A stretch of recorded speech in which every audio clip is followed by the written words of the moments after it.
যাবতীয় প্রশংসা আল্লাহ রাব্বুল আলামিনের নিমিত্তেই, যে আল্লাহ সুবহানাহু ওয়া তাআলা আমাদেরকে জুমার দিনে জুমার খুতবা শ্রবণ করার জন্য গাড়িতে বা পায়ে হেঁটে খতিবের কাছাকাছি এসে খুতবা শোনার সুবর্ণ সুযোগ দান করেছেন। সে আল্লাহ রাব্বুল আলামিনের কৃতজ্ঞতা প্রকাশ করি যে আল্লাহ রাব্বুল আলামিন আমাদেরকে দিনের উপর অবিচল থাকার তৌফিক দান করেছেন, সুস্থ রেখেছেন। সকল প্রকার ব্যস্ততাকে উপেক্ষা করে তার আদেশ বাস্তবায়নার্থে তিনি এই সুবর্ণ সুযোগ দান করলেন। সে আল্লাহ রাব্বুল আলামিনের শুকরিয়া আদায় করি, আলহামদুলিল্লাহ। দরুদ ও সালাম বর্ষিত হোক সর্বকালের সর্বযুগের সর্বশ্রেষ্ঠ মহামানব মুহাম্মদুর রাসূলুল্লাহ সাল্লাল্লাহু আলাইহি ওয়াসাল্লামের উপর, যিনি সমস্ত নবীদের সর্দার, একথা জানার পরেও তার ভিতরে কোনো অহংকার ছিল না, যিনি কিয়ামতের ময়দানে সর্বপ্রথম আল্লাহ রাব্বুল আলামিনের আদেশক্রমে মাথা উঁচু করে উম্মতের জন্য সুপারিশ করবেন, একথা জানার পরেও নিরহংকার ছিলেন। সেই মহান নেতার উপর বর্ষিত হোক অজস্র দরুদ ও সালাম। সকলে বলে আল্লাহুম্মা সাল্লি আলাইহি আল্লাহুম্মা বারিক আলাইহি। অতঃপর কাছে ও দূর দূরান্ত থেকে আগত সম্মানিত সমাবেত মুসল্লিবৃন্দ, আমাদের ধারাবাহিক আলোচনা চলছে সূরা নাহলের 90তম আয়াতের 3টি করণীয় এবং 3টি বর্জনীয়ের মধ্যে গত 2 জুমায় আমরা আলোচনা শুনেছি। 1 নম্বর যে আদেশ ছিল আল্লাহ রাব্বুল আলামিনের, ইন্নাল্লাহা ইয়া'মুরু বিল আদলি ওয়াল ইহসান, আদল ন্যায় নিষ্ঠা। দ্বিতীয় ছিল ইহসান, দয়া অনুগ্রহ।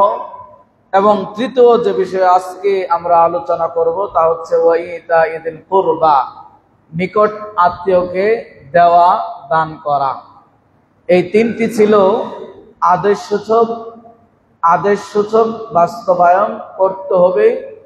বিগত 2 জুমায় আমরা আলোচনা শুনেছি 2টি। আজকে আদেশ সূচকের 3য় নম্বর আলোচনা, 3য় পয়েন্টের আলোচনা, তা হচ্ছে আত্মীয় স্বজনকে, নিকট আত্মীয় স্বজনের হক আদায় করা বা তাদের দান সদকা করা। এই সম্পর্কে ইনশাআল্লাহ আমরা জানার চেষ্টা করব। ওমা তাওফীকি ইল্লা বিল্লাহ, আলাইহি তাওয়াক্কালতু ওয়া ইলাইহি উনীব। আল্লাহ সুবহানাহু ওয়া তাআলা সূরা নাহলের 90 নম্বর আয়াতে যে আদেশগুলো দিয়েছেন 3টি, তার মধ্যে সর্বশেষ আদেশ আজকে আলোচনার বিষয়, এবং এই বিষয়টি অত্যন্ত গুরুত্বপূর্ণ একটি বিষয়, এবং যে বিষয়টি আল্লাহ সুবহানাহু ওয়া তাআলা কাল কিয়ামতের ময়দানে প্রত্যেককে জিজ্ঞাসা করবেন, প্রত্যেককে জিজ্ঞাসিত হতে হবে। সালাত, সিয়াম, হজ, ইবাদতের জগতের যতগুলো ইবাদত রয়েছে, যতটা গুরুত্বপূর্ণ বহন করে, ঠিক আত্মীয় সম্পর্ক বজায় রাখা, আত্মীয়র হক প্রদান করা, তাদের প্রতি সৎ আচরণ করা, তাদের প্রতি অনুগ্রহ করা, দয়া করা, এটাও অনুরূপ ইবাদতের মতোই এবং অত্যন্ত গুরুত্বপূর্ণ একটি ইবাদত। আত্মীয়তার হক আদায় করা, সম্পর্ক বজায় রাখা, তাদের ন্যায্য অধিকার প্রদান করা। এটি না হলে আমাদের বিপর্যয় নেমে আসবে এবং আমাদের অধিক আগ্রহ কাঙ্ক্ষিত জান্নাত থেকেও আমরা মাহরুম হব, বঞ্চিত হব। তাই কাজে আসুন এই সম্পর্কে আমরা কোরআনের কয়েকটি আয়াত এবং রাসূল সাল্লাল্লাহু আলাইহি ওয়াসাল্লামের মুখনিসৃত কয়েকটি হাদিসের আলোকে জানার চেষ্টা করব আত্মীয়তার হক এবং আত্মীয় কারা, আত্মীয় সম্পর্ক বজায় না রাখলে তাদের পরিণাম কি হতে পারে, আর যারা বজায় রাখবেন তাদের প্রতিদান কি হতে পারে। আল্লাহ সুবহানাহু ওয়া তাআলা সূরা নিসার প্রথম আয়াতে বলেছেন, ওয়াত্তাকুল্লাহাল্লাযী তাসাআলুনা বিহি ওয়াল আরহাম, যে তোমরা আল্লাহ রাব্বুল আলামিনকে ভয় করো, যিনি তাসাআলুনা বিহি ওয়াল আরহাম, তোমাদের পরস্পরকে জিজ্ঞাসা করবেন। কি সম্পর্কে? এই আত্মীয়তা সম্পর্কে তোমাকে জিজ্ঞাসা করবেন, তোমাদেরকে জিজ্ঞাসা করবেন। তাহলে কিয়ামতের দিন আমাদের যে বিষয়টি সম্পর্কে আমাদের জিজ্ঞাসিত হতে হবে, যে বিষয়টি প্রশ্নের সম্মুখীন হতে হবে সেটা এড়িয়ে যাওয়ার কোনো সম্ভাবনা নেই, এবং সঠিক জবাব দিতে গেলে, সঠিক উত্তর দিতে গেলে পৃথিবীতেই আত্মীয় স্বজনের সাথে সুন্দর আচরণ করতে হবে, তবেই ওই প্রশ্নের উত্তরে আমরা সঠিক জবাব দিতে পারবো ইনশাআল্লাহ। আত্মীয় কারা? আত্মীয় হচ্ছে, একটি হচ্ছে মায়ের দিক থেকে আত্মীয়, আরেকটি হচ্ছে বাবার দিক থেকে আত্মীয়, আরেকটি হচ্ছে স্ত্রী। মায়ের দিক থেকে আত্মীয় তারা হচ্ছেন আপনার খালা, নানি, দাদা, মামা, মামি ইত্যাদি, এরা হচ্ছে মায়ের দিক থেকে।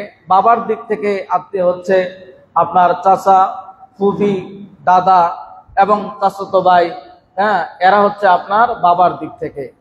আরেকটি আত্মীয় সম্পর্ক হচ্ছে স্ত্রীর দিক থেকে, আপনি বৈবাহিক বন্ধনের দিক থেকে আপনার স্ত্রী, আমরা মনে করি আত্মীয়র অন্তর্ভুক্ত না, সেও আত্মীয়রই অন্তর্ভুক্ত। অনুরূপ ভাবে পিতা মাতা, অনেকে আমরা মনে করি যেটা আলাদা একটা পার্ট, এটা মনে হয় আত্মীয় স্বজনের বাহিরে, না, এটাও আত্মীয় স্বজনেরই অন্তর্ভুক্ত। এবং হাদিসগুলোর ভাষায় যাবিল আরহাম, রক্তের সম্পর্ক যারা, এরাই হচ্ছে নিকট আত্মীয়। নিকট আত্মীয় বলতে তারা যারা হচ্ছে একেবারে রক্তের সাথে রিলেটেড, যারা একেবারে রক্তের, যেমন আপনার চাচা, এরপর আপনার দাদা, আপনার ভাই বোন ইত্যাদি, যারা এরা হচ্ছে একেবারে আপনার ফুফি, এরা হচ্ছে আপনার একেবারে রক্তের দিক থেকে। সেটা কখনো দুই একটা মধ্যস্থতা, কখনো তৃতীয় মধ্যস্থতা।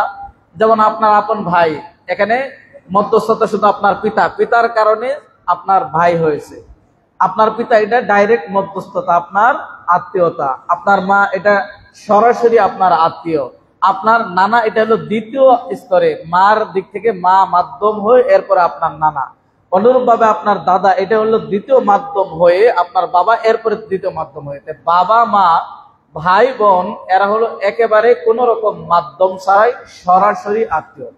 এক কথায় সহজে আমরা যে নিকট আত্মীয় হচ্ছে রক্তের বন্ধনে যারা আবদ্ধ, এরা হচ্ছে নিকট আত্মীয়। এই নিকট আত্মীয় সম্পর্কে আল্লাহ রাব্বুল আলামিন কোরআনে বহু জায়গায় তাদের হক আদায়ের কথা বলেছেন, এবং তাদের সাথে সৎ আচরণের কথা বলেছেন, তাদের সাথে উত্তম আচরণের কথা বলেছেন, তাদের সাথে সুন্দর কথা বলার আদেশ আল্লাহ রাব্বুল আলামিন দিয়েছেন।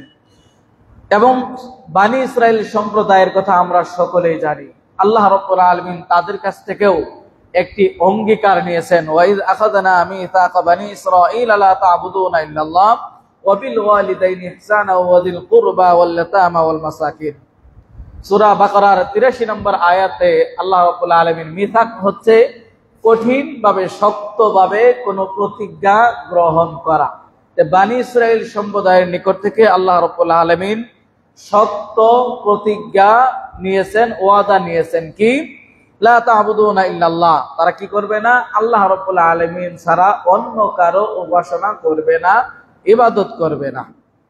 এরপরে কি করবে? তাহলে প্রথম ওয়াদা বানি ইসরাইল কাছ থেকে আল্লাহ রাব্বুল আলামিন কঠিন ভাবে, দৃঢ়ভাবে প্রতিজ্ঞা নিয়েছেন কি, যে তারা যেন আল্লাহ রাব্বুল আলামিনের সাথে ইবাদতের জগতে কাউকে অংশীদার স্থাপন না করে। এটা প্রথম প্রতিজ্ঞা। দ্বিতীয় ওয়াদা এবং কঠিন প্রতিজ্ঞা তা হচ্ছে ওয়াবিল ওয়ালিদাইনি ইহসানা, পিতামাতা উভয়ের সাথে সৎ আচরণ করা, দ্বিতীয় অঙ্গীকার। তৃতীয় অঙ্গীকার ওয়াজিল কুরবা, এবং নিকট আত্মীয় যারা, তাদের সাথেও কি করতে হবে, উত্তম সৎ আচরণ করতে হবে, সুচারুরূপে তাদের সাথে সুন্দর নম্র ব্যবহার করতে হবে। এগুলো আল্লাহ রাব্বুল আলামিন বানি ইসরাইল সম্প্রদায় তাদের কাছ থেকে দৃঢ় প্রতিজ্ঞা তিনি নিয়েছেন। এরপরে শুধু তাই নয়, আল্লাহ সুবহানাহু ওয়া তাআলা তার নবীকে দেখবেন কোরআনে অনেক জায়গায় বলেছেন ইয়াসআলুনাকা, আপনাকে জিজ্ঞাসা করবে। কখনো মুসলিমদের দিক থেকে বলেছেন যে মুসলিমরা আপনাকে জিজ্ঞাসা করবে, ফতোয়া জানতে চাইবে। আবার কখনো অমুসলিমরাও আপনার কাছ থেকে ফতোয়া জানতে চাইবে। যেমন ইয়াসআলুনাকা আনির রূহ, অমুসলিমরা আপনাকে জিজ্ঞাসা করবে রূহ সম্পর্কে, আত্মা সম্পর্কে। ওয়াসআলুনাকা আন যুলকারনাইন বাদশা সম্পর্কে আপনাকে জিজ্ঞাসা করবে। এগুলো কাদের প্রশ্ন ছিল? নাস্তিকদের, অমুসলিমদের প্রশ্ন। মুসলিমদেরও কিছু প্রশ্ন আপনাকে তারা করতে পারে। তা হচ্ছে কি, ওয়াসআলুনাকা মাযা ইনফিকুন, ইয়াসআলুনাকা, যে আপনাকে প্রশ্ন করবে মাযা ইনফিকুন, যে আমরা কোথায় ব্যয় করব। আমাদের যে সম্পদ, অর্থ, এগুলো আমরা কোথায় ব্যয় করব, এই সম্পর্কে আপনাকে তারা জিজ্ঞাসা করবে। কুল মা আনফাকতুম মিন খায়রিন, নবীকে আল্লাহ রাব্বুল আলামিন, হে নবী আপনি বলেন, কুল আপনি বলে দিন, মা আনফাকতুম মিন খায়রিন, তোমরা যাই ব্যয় করো না কেন এটা সবই কি কল্যাণ। এটা আত্মীয়, নিকট আত্মীয়কে দিলে কল্যাণ হবে, দূরবর্তী আত্মীয়কে দিলে কল্যাণ হবে, ফকির মিসকিন অসহায় হতদরিদ্র এদের মাঝেও দান করলে কল্যাণ হবে। কল্যাণের খায়ের শব্দের অর্থ ব্যাপক একটি অর্থ বোঝায়, অতএব সেই ব্যাপক অর্থেই ব্যবহার হয়েছে। এরপরে তাহলে আল্লাহ রাব্বুল আলামিন বললেন যে তোমাকে জিজ্ঞাসা করবে তাদের ব্যয় সম্পর্কে, অর্থ ব্যয় সম্পর্কে। তুমি বলো প্রত্যেকটা অর্থ ব্যয় কি রয়েছে, কল্যাণ রয়েছে। এবং সে কথা উল্লেখ করে আল্লাহ সুবহানাহু ওয়া তাআলা এরপরে সেই খাতগুলো বলছেন, ওয়াকুলু লিন-নাস কুল মান আনফাকতুম মিন খায়রিন ফালিল ওয়ালিদাইন। এই যে সম্পদ ব্যয়ের প্রথম খাত, সম্পদ ব্যয়ের সবচাইতে উৎকৃষ্ট খাত, সম্পদ ব্যয়ের সবচাইতে সর্বপ্রথম সর্বাগ্রে যেখানে আপনাকে আমাকে আপনার অর্থ, আপনার শ্রম, আপনার সবকিছু ব্যয় করতে হবে, তা হচ্ছে ওয়াবিল ওয়ালিদাইন, পিতামাতার প্রতি।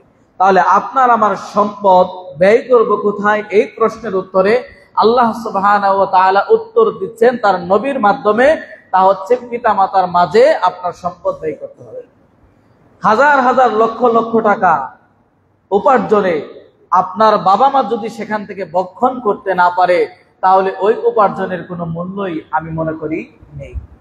আপনার অনেক সম্পদ রয়েছে, অনেক বাড়ি গাড়ি রয়েছে, অনেক বাংলো রয়েছে, অনেক কিছু রয়েছে, কিন্তু সেগুলো যদি আপনার পিতামাতা ভোগ করতে না পারে, সেগুলো যদি আপনার বন্ধু বান্ধব, স্ত্রী, শ্বশুর, শাশুড়ি ইত্যাদি এদের আত্মীয়, নিকট আত্মীয় বাদ দিয়ে আপনি দূরের যারা বন্ধু বান্ধব, এদের মাধ্যমে মোবাইলে হয়তো তাদের সাথে ব্যবসায়িক খাতিরে বন্ধু বান্ধব হয়েছে, তাদের সাথে আপনি যে আচরণটা করেন, যে থাকার ব্যবস্থাগুলো করেন এবং তাদের খাবারের যে ব্যবস্থাগুলো করেন, এটার চাইতে হাজার হাজার গুণে উত্তম ব্যয় করতে হবে কাদের, পিতামাতার শানে। পিতামাতার ক্ষেত্রে এটা তো সবচাইতে উত্তম ব্যয়ের জায়গা আপনার সম্পদে। অতএব আপনার সম্পদে আপনি এটা মনে করবেন না যে আমি 5 জন আমার ভাই, সেই 5 জন ভাই মিলেই আমার বাবা মাকে চালাতে হবে, চালাবে, আমি এককভাবে আমি দিব না, তাদেরও অর্থ সম্পদ রয়েছে, তারাও সমানভাবে দিবে। যদি এমনটি আপনার মন মানসিকতা থাকে, তাহলে আপনি একটি খুব ভালো মানুষ বলার সুযোগ নেই।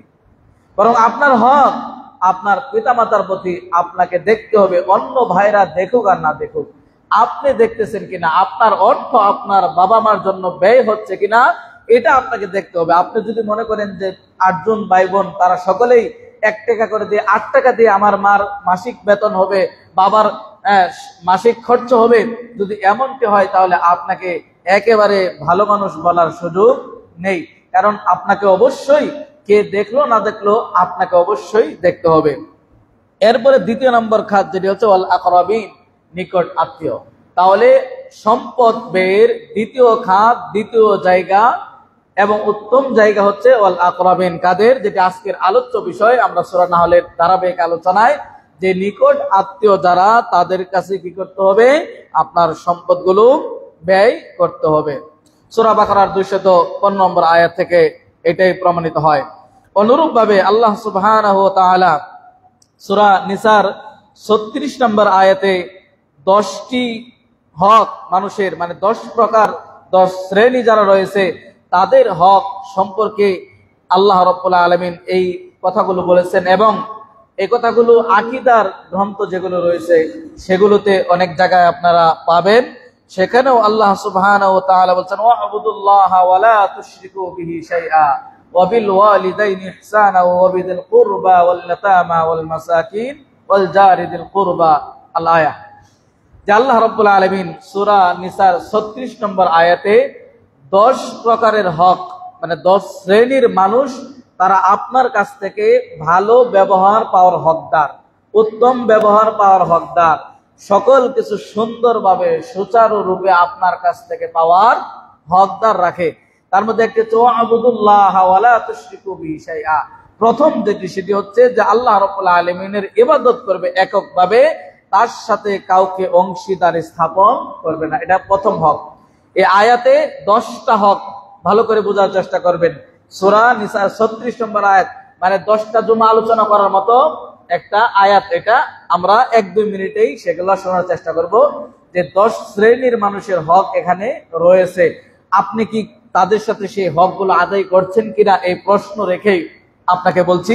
প্রথম যেটি হক, ওয়াবুদুল্লাহ, আল্লাহর ইবাদত করতে হবে। কিভাবে করবেন?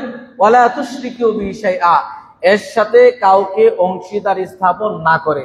সালাতের ক্ষেত্রে লৌকিকতা থাকতে পারবে না, থাকলে আল্লাহর সাথে অন্য কাউকে অংশীদার স্থাপন হলো। দানের ক্ষেত্রে লৌকিকতা থাকতে পারবে না, থাকলে আল্লাহর সাথে অন্য কারো সন্তুষ্টি আপনি তালাশ করেছেন। সিয়ামের সাথে আল্লাহর সন্তুষ্টি থাকতে হবে, এককভাবেই তার জন্য ইবাদত হতে হবে। যদি সিয়াম লৌকিকতা থাকে, লোক দেখানোর জন্য থাকে, সমাজের মানুষ বাহবা দেওয়ার জন্য হয়, তাহলে সেই ইবাদত আল্লাহ রাব্বুল আলামিনের কাছে গৃহীত হবে না। হজ ঠিক প্রত্যেকটা ক্ষেত্রেই আপনাকে এই হক, এটা আল্লাহর হক যে আপনি তার সাথে অন্য কাউকে অংশীদার স্থাপন করতে পারবেন না, এটা আল্লাহর হক। তাহলে এই আয়াতের প্রথম 10টি হকের প্রথম যে হক, সেটা হচ্ছে এককভাবে, একচ্ছত্রভাবে আল্লাহ রাব্বুল আলামিনের ইবাদত করা, তার সাথে কাউকে অংশীদার স্থাপন না করা। দ্বিতীয় নাম্বার, ওয়াবিল ওয়ালিদাইনি ইহসানা, এবং পিতামাতা উভয়ের প্রতি কি করতে হবে? দয়া করতে হবে, অনুগ্রহ করতে হবে। দয়ার অর্থ এইভাবে বোঝার চেষ্টা করুন, যিনি একজন কাজ করেছেন, সারাদিনে 100 টাকা তার পারিশ্রমিক, এটা তার ন্যায় নিষ্ঠা, সে প্রাপ্য। কিন্তু আপনি কাজ শেষে তাকে দেওয়ার সময় 120 টাকা দিলেন, এটা হলো দয়া। এর নাম হলো কি? দয়া। আপনার কাছ থেকে পিতামাতা পৃথিবীর সবচাইতে শ্রেষ্ঠ উত্তম ব্যবহার পাওয়ার হকদার। এই ব্যবহারটার সাথে সাথে তাদের প্রতি দয়াও করতে হবে, অনুগ্রহ করতে হবে। যেমন তার ওজুর পানি প্রয়োজন, আপনি একটু আগে দিতে পারেন, এটা হলো তার প্রতি দয়া। তার সে এককভাবে গোসল করতে পারতেছে না, গোসল পানিটা আপনি একটু টেনে নেন, এটা হলো তার প্রতি দয়া, অনুগ্রহ। তার ভালো মন্দ খাবারের প্রয়োজন, 3 বেলা ভাতে হয়, কিন্তু এরপরেও বিভিন্ন সৃজনশীল ফল খাদ্যের প্রয়োজন, আপনি যেরকম আপনার প্রয়োজন মনে করেন, আপনার স্ত্রীর প্রয়োজন মনে করেন, আপনার সন্তান সন্ততির প্রয়োজন মনে করেন, অনুরূপ তাদের যদি মনে করেন, এটা হলো তাদের প্রতি দয়া। আর এই সম্পর্কে আল্লাহ রাব্বুল আলামিন তাদের, আমাদের, আপনাদের সন্তানদের, সকল সন্তানদের দয়ার বাহুকে অবনত করতে বলেছেন। কাদের জন্য? আপনার আমার পিতামাতার জন্য। কখন? ইনদাল কিবার, যখন তারা বার্ধক্যে পৌঁছে যাবে। কারণ যখন বার্ধক্যে পৌঁছে, তখনই কিন্তু আপনার কাছ থেকে তারা কিছু আশা করে। যখন এককভাবে তাদের নিজস্ব ক্ষমতায়, শক্তিতে চলতে, উঠতে, বসতে পারে না, তখনই ছেলে মেয়ের দিকে তাকায়। এরপরেও বলার চেষ্টা করে, এত লাগবে না, শুধু কোনো রকম চললেই হয়। এরই নাম হলো পিতামাতা। তাহলে 2 নাম্বার যাদের হক আদায় করতে হবে, তাহলে তারা হচ্ছে কারা? পিতামাতা। 3 নাম্বার, ওয়াবিদিল কুরবা, আজকের খুতবার আলোচ্য বিষয়ের সাথে সম্পৃক্ত, তা হচ্ছে দয়া এবং অনুগ্রহ করতে হবে, আপনার কাছ থেকে হক রাখে। 3 নাম্বার যারা, তারা হচ্ছে কারা? আপনার নিকট আত্মীয়। 4 নাম্বার, ওয়াল ইয়াতামা, যারা এতিম। আজকে এই নিকট আত্মীয়রা সবচাইতে বঞ্চিত হয়। আজকে আমরা দেখি রাস্তাঘাটে দেখা হলে জিজ্ঞাসা করি না কেমন আছেন, কোথায় আছেন, দূরে গিয়ে মোবাইলে মেসেজ দিয়ে বলি তোমাকে অমুক জায়গায় দেখেছি। এই হচ্ছে আমাদের অত্যাধুনিক যুগের অত্যাধুনিক যোগাযোগ ব্যবস্থাপনা। রাস্তায় দেখা হলে পাশ কাটিয়ে যাওয়ার চেষ্টা করে, সালাম না দেওয়ার চেষ্টা করে, মনে হয় জিজ্ঞাসা করলে, কিছু বললে কোনো প্রয়োজন চাইতে পারে, সেজন্য বাড়িতে গিয়ে 1-2 দিন পরে হোয়াটসঅ্যাপে, মেসেঞ্জারে বলে অমুক জায়গায় তোমাকে অমুক দিন দেখেছি। কিন্তু দুর্ভাগ্য, একটা কৌশল বিনিময় করতে পারে নাই, এত ব্যস্ততা। তাহলে 3 নাম্বার যাদের সাথে আমাদের সুন্দর আচরণ করতে হবে, হক রাখে, নিকট আত্মীয়। এবং 4 নাম্বার হচ্ছে ওয়াল ইয়াতামা, যারা এতিম, হতদরিদ্র। এতিম সম্পর্কে আল্লাহ রাসূল সাল্লাল্লাহু আলাইহি ওয়াসাল্লাম যে সুসংবাদ দিয়েছেন, সেই সুসংবাদ আমরা কয়জন গ্রহণ করতে পেরেছি? যারা এতিমের রক্ষণাবেক্ষণ করবে, তারা রাসূলের সাথে জান্নাতে পাশাপাশি থাকবে। সুবহানাল্লাহ। আবার এতিমের মাল যারা আত্মসাৎ করবে, এরা জাহান্নামের আগুন দিয়ে তাদের পেট পরিপূর্ণ করলো। অন্যায়ভাবে এতিমের মাল যারা আত্মসাৎ করবে, তারা যেন জাহান্নামের আংরা দিয়ে, কয়লা দিয়ে, আগুন যুক্ত কয়লা দিয়ে তাদের পেটকে পরিপূর্ণ করলো। এই ধরনের মানুষ কিন্তু আমাদের সমাজে অনেক, যারা এই জাহান্নামের আংরা দিয়ে, কয়লা দিয়ে, উত্তপ্ত কয়লা দিয়ে তাদের পেটকে পরিপূর্ণ করে। 5 নাম্বার আল মাসাকিন, যারা মিসকিন, যারা কি হবে মিসকিন, তাদের প্রতি কি করতে হবে দয়া করতে হবে, অনুগ্রহ করতে হবে। 6 নাম্বার আল জারিদিল কুরবা, যারা নিকট প্রতিবেশী হবে, যারা আপনার নিকট প্রতিবেশী হবে। এজন্য আরবরা একটা কথা বলে আল জারু ক্বাবলা দার, বাড়ি নির্মাণ করার পূর্বে আপনার উচিত আপনার প্রতিবেশী দেখা, যে আপনার প্রতিবেশীটা কেমন। কারণ প্রতিবেশী যদি ভালো না হয় তাহলে আপনার সুন্দর টাইলসের বাড়ি, এসি ফিট করা, সকল সুযোগ সুবিধা থাকার পরেও আপনি মনে করবেন যে আপনি নরকে আছেন, জাহান্নামে আছেন। প্রত্যেক দিন যদি একটু পানি পড়া নিয়ে বলে, এই মিয়া তোমার ঘরের পানি আমার এখানে আসে কেন, সকাল উঠলে এই তোমার ময়লার গন্ধ আমার বাড়িতে আসে কেন, তোমার মুরগি আমার বাড়িতে আসে কেন, তোমার অমুক আমার এখানে আসে কেন, এইরকম যদি প্রতিবেশী হয় তাহলে আপনি কোথাও শান্তি পাবেন না। বাড়িতে ফিরলেই অশান্তির দাবানল ধা ধা ধা ধা করে জ্বলতে থাকবে। এই জন্য ঘর করার পূর্বে আপনার উচিত দেখা যে প্রতিবেশী কেমন। তাহলে প্রতিবেশীর সাথে আমাদের কিরকম আচরণ করতে হবে, ভালো আচরণ করতে হবে, উত্তম আচরণ করতে হবে। নিকট প্রতিবেশী যারা তাদের সাথেও উত্তম আচরণ করতে হবে। তাহলে নিকট আত্মীয়ের সাথে আপনার আমার আচরণটা কেমন, প্যারাকের মতো, লোহার মতো, পাথরের মতো শক্ত আমাদের আচার আচরণ প্রতিবেশীর সাথে। প্রায় প্রত্যেকটা জায়গায়, পাড়া মহল্লায়, গ্রাম গঞ্জে, প্রত্যেকটা বাড়ির সীমানা নিয়ে আমাদের দেশে যে ধরনের ঠেলাঠেলি হয়, যে ধরনের ধাক্কাধাক্কি হয় এবং যে ধরনের মামলা মোকদ্দমা হয়, এই জমি জমা সংক্রান্ত নিয়ে প্রতিবেশীকে আমরা সহ্য করতে পারি না। অথচ প্রতিবেশী সম্পর্কে আপনার আমার ধারণা কেমন থাকতে হবে, মান কানা ইউমিনু বিল্লাহি ওয়াল ইয়াউমিল আখির ফালইকরিম জারাহু, যে ব্যক্তি আল্লাহকে বিশ্বাস করে, যে ব্যক্তি পরকালকে বিশ্বাস করে, ওই ব্যক্তির উচিত, ওই ব্যক্তির জন্য অবশ্যই এটা উচিত সে যেন তার প্রতিবেশীকে কি করে সম্মান করে। অনুরূপভাবে নিকট আত্মীয়, যে ব্যক্তি পরকালের প্রতি বিশ্বাস করবে, আল্লাহর প্রতি একক বিশ্বাস করবে, ওই ব্যক্তি পরিপূর্ণ বিশ্বাস তখন হবে এবং পরিপূর্ণ বিশ্বাসে সে পরিপূর্ণ হবে তখন ফালেসিম রহিমাহু, যতক্ষণ সে তার আত্মীয় সম্পর্ক বজায় রাখবে। তাহলে নিকট আত্মীয়কে সম্মান দিতে হবে। আমরা যেন সম্মান দিতে গিয়ে তাদের বুকে যেন প্যারাক না মারিয়ে দিই। আমরা সম্মান দিতে গিয়ে আপনি ইচ্ছাকৃত ভাবেই আপনার টয়লেটের ময়লা দুর্গন্ধ আবর্জনার ড্রেনটা যেন প্রতিবেশীর দিকে না হয়। আপনি বাড়ি করার পূর্বে আপনার পরিকল্পনা থাকতে হবে যে আপনার বাড়ির কোনো ময়লা আবর্জনার কারণে, আপনার বাড়ির কোনো যারা সদস্য তাদের কোনো ব্যবহারের কারণে আপনার পাশের ঘরের লোকটি যেন কষ্ট না পায়। এই কষ্ট শুধু দুঃখের দিক থেকে নয়, অনেক সময় সুখের দিক থেকে হয়। যেমন ধরে নেন, আপনার বাড়িতে সবসময় ভালো ভালো রান্না বান্না হয়, কিন্তু আপনার প্রতিবেশীর বাড়িতে কখনোই ভালো রান্না বান্না তারা করতে পারে না, তাদের সাধ্য নাই, কিন্তু আপনি এককভাবে শুধু খান, এমনটি যেন না হয়। এটাও তাদের প্রতি কষ্ট দেওয়ারই অন্তর্ভুক্ত হয়। মাঝে মাঝে আপনার প্রয়োজনের সাধ্য অনুযায়ী তাদের কি করবেন, রান্না বান্না তরি তরকারি আপনি দেওয়ার চেষ্টা করবেন, যেটা সৌহার্দ্যপূর্ণ। এই দিকটা আমাদের মাঝ থেকে আজকে উঠে গেছে। মানুষ আমরা এতটাই হিংস্র, এতটাই হৃদয় আমাদের পাষাণ হয়েছে যা বলার বাইরে। অনুরূপভাবে ওয়ালজারিল জুনুবি, আপনার যারা দূরে যারা প্রতিবেশী তাদের সাথে কি করতে হবে, দয়া করতে হবে, অনুরূপ তাদের প্রতি সুন্দর আচরণ করতে হবে।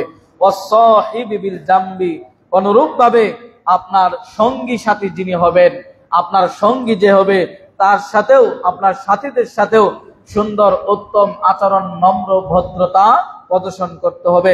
অনুরূপভাবে অবিনাস সাবিল, 9 নাম্বার, যে মুসাফির হবেন ওই ব্যক্তির সাথেও আপনার উত্তম আচরণ করতে হবে। 10 নাম্বার, ওমা মালাকাত আইমানুকুম, আপনার অধীনস্থ লোক যারা থাকবে, আপনার কর্মচারী যারা থাকবে তাদের প্রতিও আপনার কি করতে হবে, দয়া করতে হবে, অনুগ্রহ করতে হবে, নমনীয় ভাব প্রদর্শন করতে হবে। তাহলে এই আয়াতে আল্লাহ রাব্বুল আলামিন 10 প্রকারের হক। 1, আল্লাহ রাব্বুল আলামিনের সাথে কাউকে অংশীদার করা যাবে না, এককভাবে তার ইবাদত করতে হবে। 2, পিতামাতার প্রতি দয়া করতে হবে। 3, নিকট আত্মীয় তাদের প্রতি অনুগ্রহ করতে হবে। 4, এতিমদের প্রতি দয়া অনুগ্রহ করতে হবে। 5, মিসকিনদের প্রতি অনুরূপ দয়া অনুগ্রহ করতে হবে। 6, নিকট আত্মীয় যারা তাদের প্রতিও দয়া অনুগ্রহ ভালোবাসা প্রদর্শন করতে হবে। 8, যারা দূরবর্তী তাদের প্রতিও, এবং অনুরূপভাবে আপনার যারা পার্শ্ববর্তী এবং সঙ্গী এবং মুসাফির অনুরূপভাবে যারা আপনার অধীনস্থ, এদের প্রত্যেকের সাথে আমাদের কি করতে হবে? সুন্দর আচরণ করতে হবে। এই সূরা নিসায় 36 নম্বর আয়াতে 10 প্রকারের হক এবং 10 প্রকারের মানুষের হকগুলো আপনার বিবেকের কাছে প্রশ্ন করুন যে আপনার ইবাদতের জগতে এককভাবে ইবাদত করেন কিনা, আপনার দৈনন্দিন জীবনে আপনার পিতামাতার প্রতি আপনি সদয় কিনা, আপনি দৈনন্দিন জীবনে আপনার নিকট আত্মীয়র সাথে আপনার ব্যক্তিগত সম্পর্কটা কেমন, আপনার পাড়া প্রতিবেশী, এতিম, অসহায়, দরিদ্র যারা, মিসকিন, হতদরিদ্র যারা, এবং যারা আপনার নিকট প্রতিবেশী এবং দূরবর্তী প্রতিবেশী যারা, এবং যারা মুসাফির, এবং যারা আপনার সঙ্গী, এবং যারা আপনার অধীনস্থ লোক, এই 10 প্রকারের যারা হক আপনার কাছ থেকে প্রাপ্য, এই প্রাপ্য হকদারদের সাথে আপনি কি যথাযথ রীতিমতো তাদের হক আদায় করছেন কিনা? যদি করে থাকেন তাহলে আপনি একজন পরিপূর্ণ মুসলিম, মুমিন, এবং আল্লাহ রাব্বুল আলামিনের এই বিধানগুলো আপনি বাস্তবায়ন করেছেন। তাহলে এই আয়াতগুলো দ্বারা প্রমাণিত হয়। অনুরূপভাবে সূরা বানী ইসরাঈলের একটা আয়াত থেকে প্রমাণিত হয়, ওয়াআতিদাল কুরবা হাক্কাহু ওয়াল মিসকিনা ওয়া ইবনাস সাবিল, ওয়াআতিদাল কুরবা হাক্কাহু, তোমাদের নিকট আত্মীয় যারা রয়েছে তাদের যে হক রয়েছে, তাদের যে প্রাপ্যগুলো রয়েছে, সেই প্রাপ্য হকগুলো তোমরা কি করবে? যথাযথ আদায় করে দেবে। তাদের প্রাপ্য হক কি? তারা আপনার কাছ থেকে কি হক পায়? আপনার নিকট আত্মীয় যারা, তারা আপনার কাছ থেকে কি ধরনের হক পেতে পারে, কি ধরনের অধিকার তারা রাখে? আমরা এটাকে সংকীর্ণ করে ফেলেছি।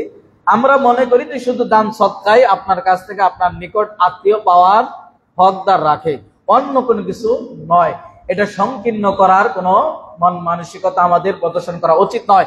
এটা ব্যাপক একটি অর্থবোধক এবং অনেক প্রশস্ত। অতএব শুধু ওয়াইতাদিল কুরবা, যে আমরা এই তাদেরকে প্রাপ্য দিতে হবে মনে করি যে শুধু দান সদকা দিতে হবে, এমনটি যেন না হয়। তারা আপনার কাছ থেকে যেরকম সম্পদের হক রাখে, যেমন তারা আপনার সম্পদে অধিকার রাখে, সেই সম্পদের অধিকারগুলো তাদেরকে অবশ্যই দিতে হবে। অনুরূপভাবে আপনার আত্মীয় আপনার কাছ থেকে সময় পাওয়ার হকদার। আপনি প্রয়োজন পড়লেই এবং কোনো সময় বের করে তাদের সাথে সময় দেওয়ার চেষ্টা করবেন, এটাও আপনার কাছে সে একটা প্রাপ্য হকদার।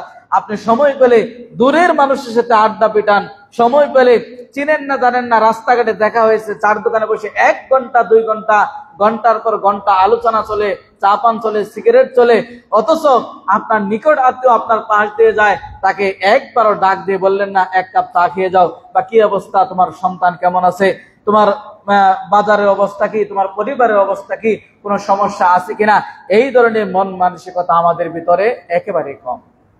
তাহলে সময় এটাও তাদের হক, অতএব তাদেরকে সময় দিতে হবে। অনুরূপভাবে আপনার আত্মীয় স্বজন আপনার কাছ থেকে জ্ঞান, আপনি যদি জ্ঞানবান হন, আপনি যদি স্কলার হন, আপনি যদি ভালো মানের একজন আলেম হন, যদি ইসলাম সম্পর্কে, কোরআন সুন্নাহ সম্পর্কে আপনার যথেষ্ট জ্ঞান থাকে, তাহলে আপনার কাছ থেকে এটারও তিনি হকদার রাখেন, তাদের মাঝে সুন্দর সঠিক সহি কোরআন সুন্নাহর সঠিক দিনগুলো তাদের মাঝে বিতরণ করা, এটাও একটা হক।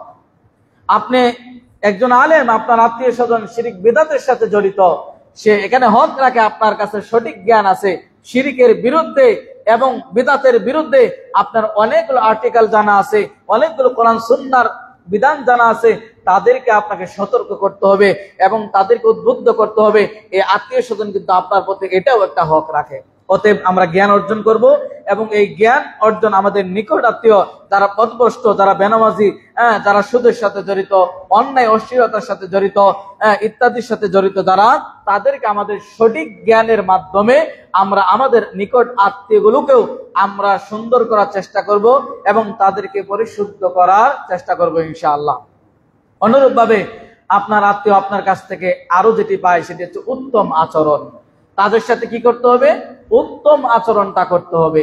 অনুরূপভাবে কিন্তু পিতামাতা আপনার সবচাইতে বড় আত্মীয়, তারা যেরকম আপনার কাছে উত্তম আচরণ পায় হকদার, অনুরূপভাবে আপনার আত্মীয় স্বজন যারা, তাদের সাথে উত্তম আচরণ করতে হবে। কিন্তু এই জায়গায় আমরা দেখি আত্মীয় স্বজনের ক্ষেত্রে উত্তম আচরণ, তাদের সাথে আমরা উত্তম আচরণ করি না, কিন্তু বন্ধু বান্ধবের সাথে কোন রকমের দেখা হলেই আমরা অনেক নমনীয়তা প্রদর্শন করি, কৌশল বিনিময় করি, অনেক কিছু জানার চেষ্টা করি, কিন্তু আত্মীয় স্বজনের সাথে এই উত্তম আচরণটা করার চেষ্টা করি না। কোনো মতো যদি ওয়ারিসের পাওনাদার হয় আর একবার যদি দাবি করে বসে, আর কোথায় যাবে, একেবারে আমরা মামলা পর্যন্ত গড়াতেও দ্বিধাবোধ করি না। অথচ কোরআনের হক, আল্লাহর বিধান, আল্লাহ বিধান করে দিয়েছেন কে পাবে কে পাবে না, কতটুকুন পাবে কতটুকুন পাবে না, কার কতটুকুন প্রাপ্য, এটি আল্লাহ রাব্বুল আলামিন আজ থেকে প্রায় 1500 বছর পূর্বেই তার শ্রেষ্ঠ নবী মুহাম্মদুর রাসূলুল্লাহ সাল্লাল্লাহু আলাইহি সাল্লামের মাধ্যমে তিনি ভাগ নির্ধারণ করেছেন। আজকে নয়, কিয়ামত পর্যন্ত এই ভাগ উল্টানো কারো ক্ষমতা নাই। আপনি যদি না দেন, আপনি যদি এর বিপরীতে চলেন, তাহলে বিচারের কাঠগড়ায় আপনাকে অবশ্যই অবশ্যই দাঁড়াতে হবে। তাহলে উত্তম আচরণ সম্পর্কে শুধু নিকট আত্মীয় সাথে নয়, বরং আল্লাহ সুবহানাহু ওয়া তাআলা সূরা বাকারার 215 নম্বর আয়াতে অনুরূপ আল্লাহ সুবহানাহু ওয়া তাআলা এই উত্তম আচরণ পাওয়ার ক্ষেত্রে যাদের কথা বলেছেন, ওয়াকুলু লিন-নাসি হুসনা, যে তোমরা কি করবে, উত্তম কথা বলবে গোটা পৃথিবীর যারা মানুষ তাদের সাথে, গোটা পৃথিবীর মানুষের সাথে। অমুসলিম আর মুসলিম বুঝি না, নিকট আত্মীয় আর দূর আত্মীয় বুঝি না, মুসলিম আর মুমিন বুঝি না, অমুসলিম বুঝি না। মানুষ যদি হয়, মানবিক গুণ যদি তার ভিতরে থাকে, সে যদি মানুষ হয়, তাহলে প্রত্যেকের সাথে ব্যবহারটা করতে হবে কি, হুসনা। আমরা অনেকে নামে হুসনা কিন্তু কাজে হুসনা না। হুসনা মানে কি, উত্তম, সুন্দর। এটা অনেকে নাম রাখে মেয়েরা হুসনা, কিন্তু নামে হুসনা, নামে আয়েশা, নামে মারিয়াম, নামে হাফসা, কিন্তু উনি কাজে হলো সব অত্যাধুনিক নোংরামি সব হলো ওনার ভিতরে। এটা যেন না হয়।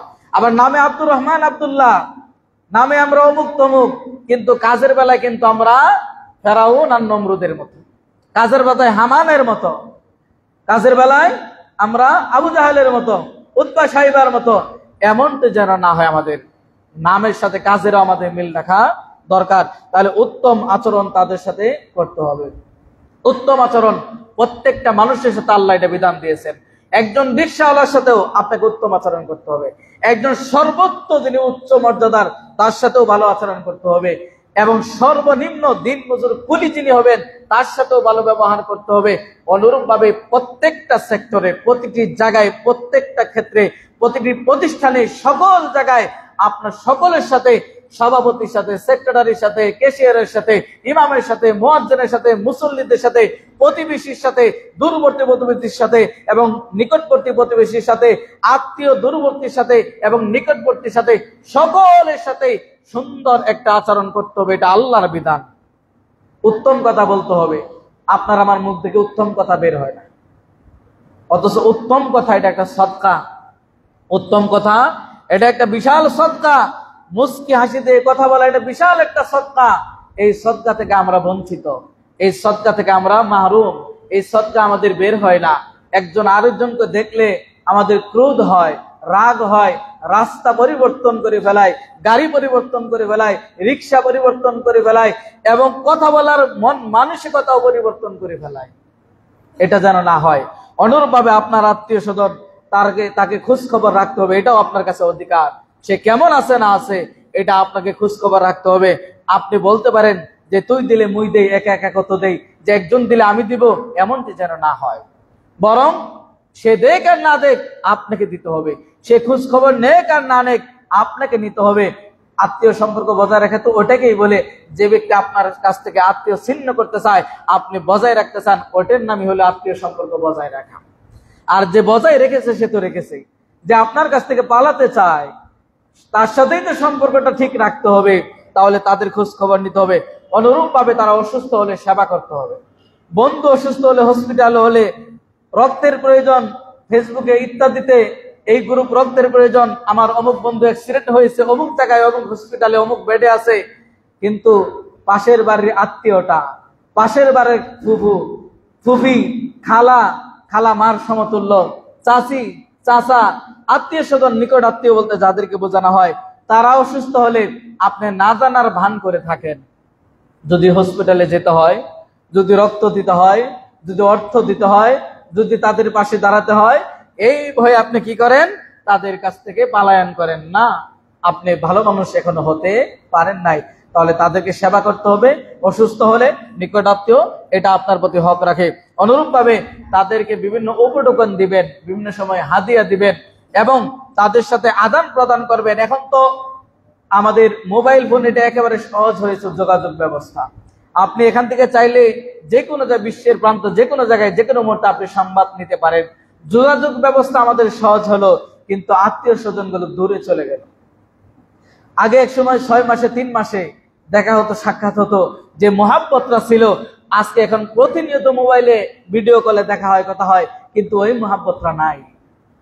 যোগাযোগ সহজ হয়েছে, কিন্তু মানুষের চারিত্রিক অবক্ষয় হয়েছে। যোগাযোগ সহজ হয়েছে, কিন্তু এরপরও আমরা যোগাযোগ করতে পারি না। আল্লাহর কাছে কি হিসাব দিবেন?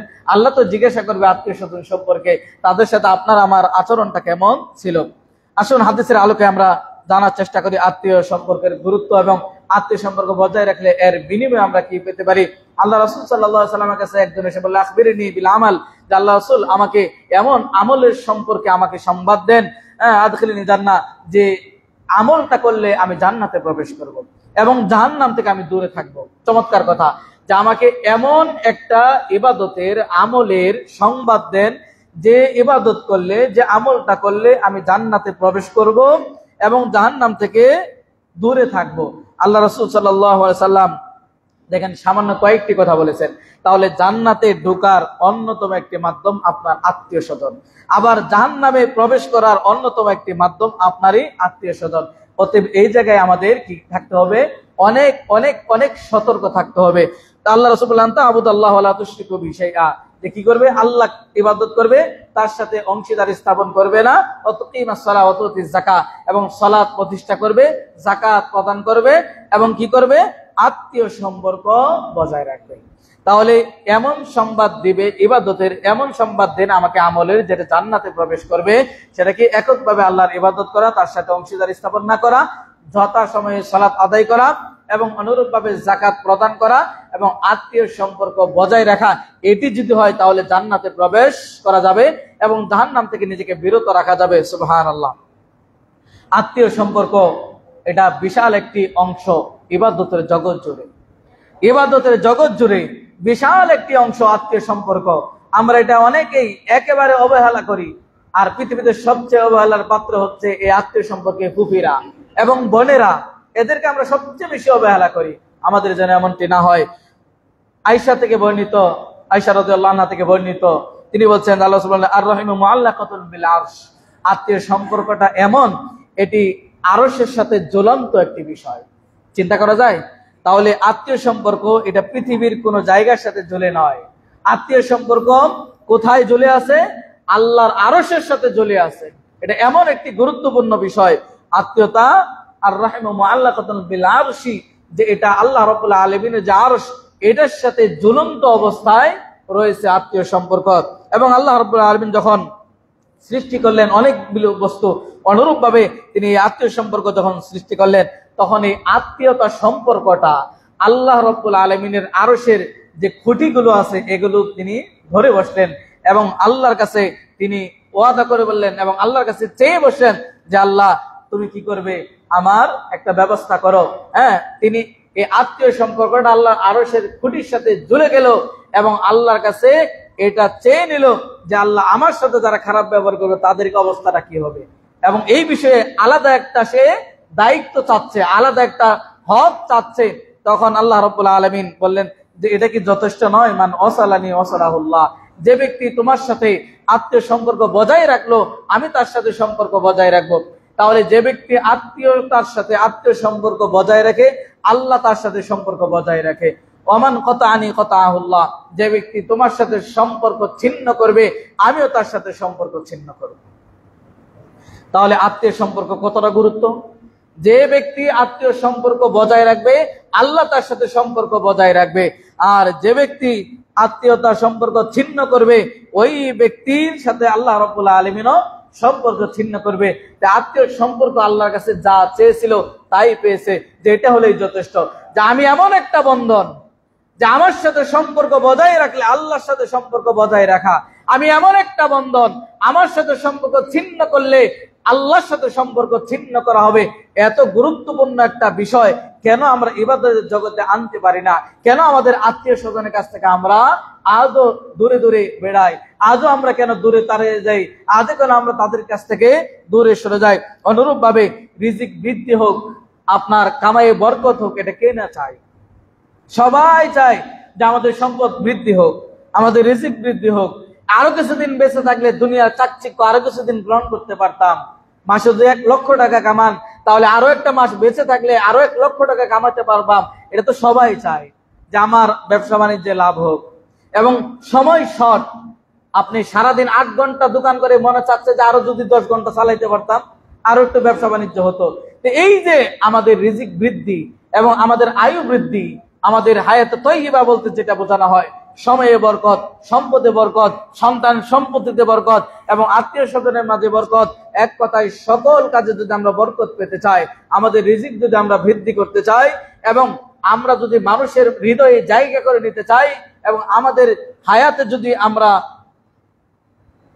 দীর্ঘায়ু পেতে চাই এবং বরকত পেতে চাই, তাহলে আল্লাহ রাসূল সাল্লাল্লাহু আলাইহি সাল্লাম যে কথাটি বলছেন সেটা ফালিয়াসিম রাহিমাহু, সে ব্যক্তি যেন তার আত্মীয় সম্পর্ক বজায় রাখে। আজকে আমাদের এত অভাব অনটন, কারণ আত্মীয় সম্পর্ক আমাদের ভালো না। আজকে আমাদের সময় শর্ট, আমরা মনে করি শুক্রবার শুরু হয়েছে, আরেকটা শুক্রবার যেন খুব দ্রুত আসছে, রমজান গেছে আবার আরেকটা রমজান চলে আসছে, কোরবানি গেল আরেকটা কোরবান চলে আসবে। এই যে দ্রুত সময়, আমি কোনো সময়ে বরকত পাচ্ছি না। এর অন্যতম একটি কারণ হচ্ছে যে আমাদের আত্মীয়তা সম্পর্ক ভালো নাই। যদি রিজিক বৃদ্ধি করতে চান, আত্মীয় সম্পর্ক বজায় রাখুন। যদি আপনি হায়াতে তয়্যিবা পেতে চান, এমনি মারা যাওয়ার পরে আপনাকে মানুষ শ্রদ্ধা ভরে স্মরণ করুক, আপনি পৃথিবীর মানুষের মাঝে থাকুন, আপনার সমাজের মানুষের মাঝে থাকুন, আপনি আপনার গ্রামের মানুষের হৃদয়ে বেঁচে থাকুন এবং তারা প্রাণ খুলে আপনার জন্য দোয়া করবে, তাহলে অবশ্যই আপনাকে আত্মীয় সম্পর্ক ভালো রাখতে হবে। যারা দিনদার পরহেজগার মানুষ, খোঁজ নিয়ে দেখবেন এদের সাথে আত্মীয় সম্পর্ক অনেক ভালো। যারা দেখবেন সত্যিকার পরহেজগার মানুষ, দিনদার মানুষ, আল্লাহওয়ালা মানুষ, এরা দেখবেন যতই আত্মীয়তা তাদের সাথে ছিন্ন করার চেষ্টা করুক, দুর্ব্যবহার করুক, খারাপ ব্যবহার করুক, ওই ব্যক্তি কিন্তু যথেষ্ট চেষ্টা করে তাকে মূল্যায়ন করুক আর না করুক। এটা খুঁজে দেখবেন। আর যদি আপনি আপনার রিজিককে বৃদ্ধি করতে চান, যদি আপনার হায়াতকে বৃদ্ধি করতে চান, সময়ে বরকত পেতে চান, তাহলে আজকে থেকে শুরু করুন, এখন থেকেই শুরু করুন। আপনার দূর আত্মীয়, নিকট আত্মীয়, খালা খালু, বুবা বুবি, চাচা চাচি, নানা নানি, দাদা যারাই আছে, প্রত্যেকের সাথে মন দিয়ে খোঁজ নেন এবং তাদের প্রয়োজন মেটানোর চেষ্টা করুন। আল্লাহ আপনার প্রয়োজন মিটিয়ে দিবেন, আল্লাহ আপনার রিজিক বৃদ্ধি করবেন। আসুন, এই আত্মীয় সম্পর্ক ছিন্ন করলে এর পরিণাম কি হতে পারে? এর পরিণাম একটি হচ্ছে লা ইয়াদখুলুল জান্নাহ কাতিউন, যে ব্যক্তি আত্মীয় সম্পর্ক ছিন্ন করবে ওই ব্যক্তি কি করবে না? জান্নাতে প্রবেশ করবে না। তাহলে আত্মীয় সম্পর্ক বজায় রাখা জান্নাতে প্রবেশ করা, আত্মীয় সম্পর্ক ছিন্ন করা জাহান্নামে প্রবেশ করা। কথা একেবারে শর্টকাট। আত্মীয় সম্পর্ক বজায় রাখলে আপনি জান্নাতে যেতে পারবেন। ওই হাদিস দ্বারাও প্রমাণিত। আল্লাহ রাসূলের কাছে সংবাদ চাইলেন, যেমন একটা সংবাদ দেন আমলের, আমি জান্নাতে প্রবেশ করব। রাসূল ওই হাদিসের শেষে হচ্ছে বলছে আত্মীয় বজায় রাখলে জান্নাতে প্রবেশ করবে, জাহান্নাম থেকে মুক্তি থাকবে। আর এই হাদিসে রাসূল সরাসরি বলছে লা ইয়াদখুলুল জান্নাহ কাতিউন, যে ব্যক্তি আত্মীয় সম্পর্ক ছিন্ন করবে ওই ব্যক্তি জান্নাতে প্রবেশ করবে না। অনুরূপ ভাবে প্রতি বৃহস্পতিবারের জুমার যে রাত্রি আগমন করে, প্রত্যেকটা বানি আদম সন্তানের, প্রত্যেকটা মানুষের, এই বনি আদম সন্তানের বৃহস্পতিবার দিবাগত যেটা জুমার রাত, এই জুমার রাতে তাদের আমল পেশ করা হয়। অন্য হাদিসে প্রমাণিত সপ্তাহে রিপোর্ট বৃহস্পতি এবং সোমবার, সেই দুটি রিপোর্ট কি করা হয়? পেশ করা হয়। তাহলে এই হাদিস থেকে যেটি বোঝা যাচ্ছে যে প্রতি বৃহস্পতিবারের জুমার যে রাত আগমন করে, এই জুমার রাতে প্রত্যেকটা আদম সন্তান যারা রয়েছে এদের আমল আল্লাহ রাব্বুল আলামিনের কাছে উত্থাপিত হয়, আল্লাহ রাব্বুল আলামিনের কাছে পেশ করা হয়। ওই ব্যক্তির আমল আল্লাহ রাব্বুল আলামিন গ্রহণ করেন না, বা ওই ব্যক্তির আমল পেশ করা হয় না, ওই ব্যক্তির আমল উপস্থাপন করা হয় না, উত্থাপন করা হয় না, যে ব্যক্তি আত্মীয় সম্পর্ক ছিন্ন করে। প্রত্যেক জুমার রাত্রে বৃহস্পতিবার যখন আসে, আপনার রিপোর্টটা কি আল্লাহর কাছে গৃহীত হচ্ছে কি হচ্ছে না একবার চিন্তা করেছেন? আমি তো চিন্তা করি বৃহস্পতিবার আসে, শুক্রবার ছুটি কিভাবে কাটাবো, এটা হচ্ছে আমাদের চিন্তা চেতনা। শুক্রবার কিভাবে ঘোরাফেরা করব, ভালো মন্দ কিভাবে খাবো, কিভাবে কি ঘুরবো ফিরবো ইত্যাদি। তা আপনার যে রাতটা গেল, এই রাত্রে যে আপনার ইবাদত গুলো, সাপ্তাহিক রিপোর্ট গুলো পেশ হলো না, এটা নিয়ে একবার আমরা চিন্তিত হলাম না, ব্যতীত হলাম না। মাস শেষে বেতন কেটে দিল, এটা নিয়ে চিন্তিত হলাম। এ মাসে অনেক কিছু আমার বাড়তি খরচ, চিন্তিত হলাম। এ মাসে অনেক খরচ বাড়বে, চিন্তিত হলাম। এ মাসে অনেক কিছু দাম বৃদ্ধি হবে, চিন্তিত হলাম। এখানে অনেক কিছু অনেককে দিতে হবে, চিন্তিত হলাম। বিবাহের দাওয়াত আসবে, বিবাহের দাওয়াত আসবে, সেখানে যেতে হবে, টাকা ব্যয় হবে, চিন্তিত হলাম। ইবাদতে কমতি হলো, ঘাটতি হলো, আত্মীয় সম্পর্ক ছিন্ন করার কারণে ইবাদত আল্লাহর কাছে বেশি করা হলো না, একবারও চিন্তিত হলাম না, একবারও অনুভব করার চেষ্টা করলাম না। এরকম যেন আফসোস না হয়। আফসোসের দিন আসার পূর্বেই আপনাকে আফসোস করে নিজেকে শুধরিয়ে নিতে হবে। সেই দিন যখন আসবে আফসোস করে কোনো লাভ হবে না। অনুরূপ ভাবে আত্মীয় সম্পর্ক যদি ছিন্ন করেন, কোরআনের আয়াত সূরা মুহাম্মদের 22 এবং 23 নম্বর আয়াত থেকে প্রমাণিত, ওয়া তুকাত্তিউ আরহামাকুম, যে আল্লাহ রাব্বুল আলামিন বলেন, হাল আসাইতুম আন তুফসিদু ফিল আরদি ওয়া তুকাত্তিউ আরহামাকুম, যে তোমরা এরপরেও কি করবে, তোমরা পথভ্রষ্ট হবে এবং জমিনে ফিতনা ফাসাদ সৃষ্টি করবে এবং তোমরা কি করবে, আত্মীয় সম্পর্ক ছিন্ন করবে।